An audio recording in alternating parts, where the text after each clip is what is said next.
Thursday morning, over here by the feed bins. As you can see, I was in shoveling away at this one. Nice to get them shoveled down quite a ways anyways. Don't really got to clean them right out, but shovel it right down, and then you know that everything's all good and you don't have any issues with the grain on the bottom. This barley bin I didn't shovel down as much, but shoveled it down quite a bit too. So I got the tractor plugged in. That one's got the swing auger on it. I got the grain back tractor plugged in, and then my snowplow tractor plugged in. So my plan here today, I'm going to move these augers out of the way, blade the snow away right here, move some of these attachments, take my grain back tractor up to the big barley bin, get a couple loads of barley. I'll need about 6 to fill these bins up. Get some oats, top the oat bins up. Maybe grab a load of wheat, top the wheat bin up. And then that'll be the day mostly, because by the time I get that all done, let these tractors warm up for a few hours, get the blading and stuff. It takes time, all right. It's still, oh, I gotta have my hose. It's still about minus 22 right now, but it's supposed to warm up to about 10 degrees this afternoon. And hopefully it does. I'm gonna put my glove on here, because I'm not a big fan of this real cold in November. Corey was in town yesterday, picked up the hose I had ordered. So the molasses truck, he come 2 nights ago, or last night, 2 nights ago. Minus 28 when he was unloading. Now, I had bought this hose right here to fill my totes. It's a 2-inch, so it comes off the pump. You can fill these totes really, really fast. But it was minus 27, and this is like air seeder hose. And I knew when I bought it that wasn't the right move. But I don't know, things get away from you and you don't think it through. So anyways, I bought it. I was using it, put about 80 tons through it. Seemed to be working okay. Last night I dragged it in the shed in the heated shop before he got here for a few hours to try to let it thaw out, because it's like stiff as a broom handle right now. So we were filling up totes, because I only have, each of these tanks is good for about 11 tons and he brings 40. I only had 3 empty. So I was gonna have to pump about 7 totes out so he could fit everything off. And what I did, we built this, well, Dad built this manifold. So he ties into that end, and then we can open up the valves to each tank that he wants to fill.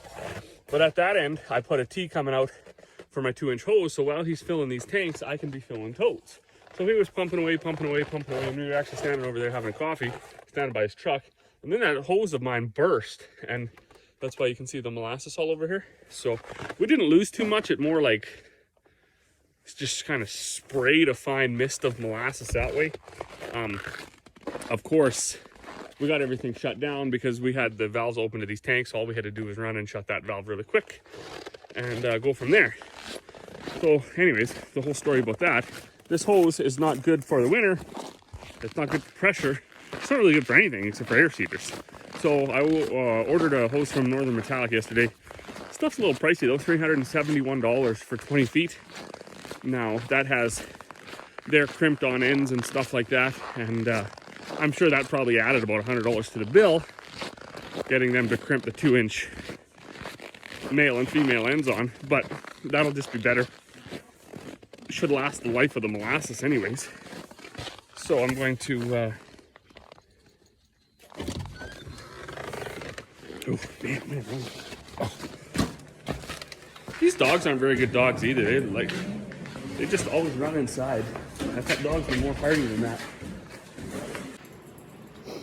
So this is the hose we ordered from Northern Metallic. You see it's got the crimped on ends. It will be a bunch better than what I got. So we'll let this thaw out and get a little more easy to work with. I'm kind of curious as to where it cracked. I think that's all that happened, is it just kind of cracked.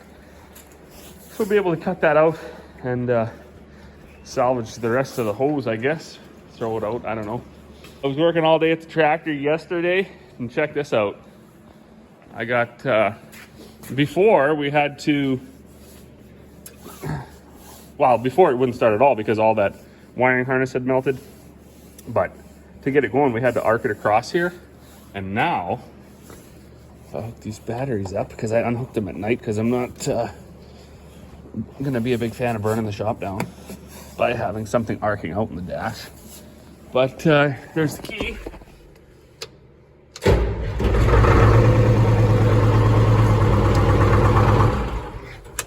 So I got to put the dash back together, but the whole point of that is it works. I got a couple things with the lights. So this light switch, there was nothing about it was labeled. When I go to the first tick, that turns on and the flashers turn on. When I go to the second tick, the flashers go out, the front lights come on, except for that one, I gotta fix that. But the back lights don't come on. And when I go to the third tick and the final tick of it, I believe, then these lights go out. These front lights stay on, and then the back lights come on. So I kind of think there should be, because there's only 3 settings, I think there should be one that's all of the lights and no flashers. So the ones at the back, the ones at on the cab, and the ones at the front of the tractor, that should be one.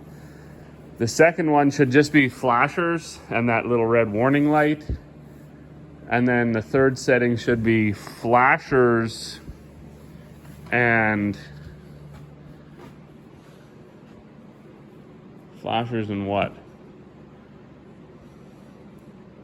Flashers and maybe the back lights and these front lights, but not these lights. I don't know, I gotta ask my dad, like he probably would remember better.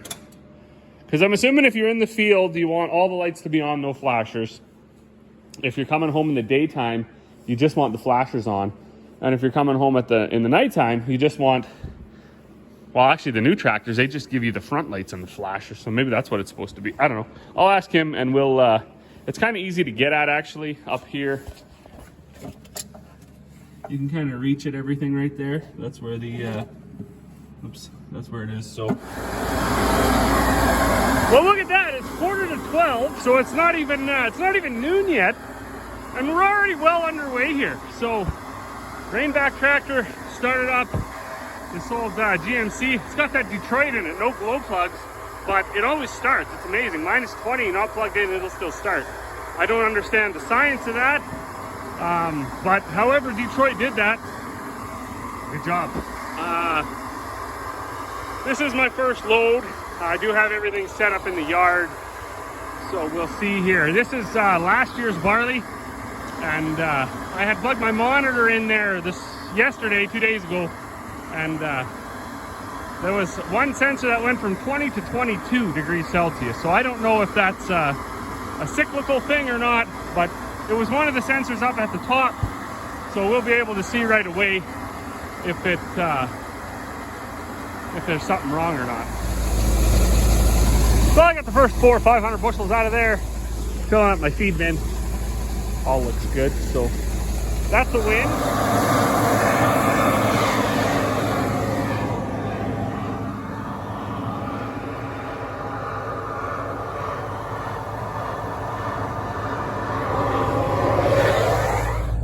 Well, this is interesting. I have no idea what would have made it start to warm up, but I've plugged in every time I've taken a load out. That's why all the numbers on the bottom there are 000. That's how long ago it was. So the one that says 0.2, that was 0.2 hours ago. But this one you can see 23, 23, 23, 22, -3. So I've got all that out, but nothing changed in the grain. So I don't know if it was just starting to sweat a little bit, but there's normally, if you have an issue, oh, look at that. If you have an issue, you might get a little bit musty, or it'll bridge off in the bin. So instead of just unloading and flowing, almost like water, it'll stop and bridge off and fall off in chunks. But it didn't do any of that. And I mean, this even actually feels cool to touch, which really shouldn't be the case. On a day where it's -15 and you're loading +23 degree barley, right? You're at a, what, almost 40-degree difference. So it should feel warm. So why I'm bringing that up and why I'm actually paying so much attention to this is I'm actually now wondering if this is one of the first cables we bought. Actually, it probably was the first cable we bought. That's the first 10,000 bushel bin we ever built. So I'm wondering if the cables are starting to fail, because that doesn't seem to be a very accurate reading of what was happening in the bin. Well, as you can see, it's for real dark. So that's it for me. I did get all the bins full though. I didn't fill the last oat bin right up because my plan is to actually empty it and then fill it up with peas. But I got all that barley out, so at least down to that one sensor. So that's all went like right to -3. The wheat was crazy though, because the wheat was like 29 degrees from combining. So it felt really warm. It's also that's the moon, super, super bright. I think they said it was like a beaver blood moon or something. So that's pretty neat. But yeah, anyways, I gotta go for supper. I'm hungry, I'm dusty, and it's been a day. So as always, thanks for watching. We'll see you all in the next one.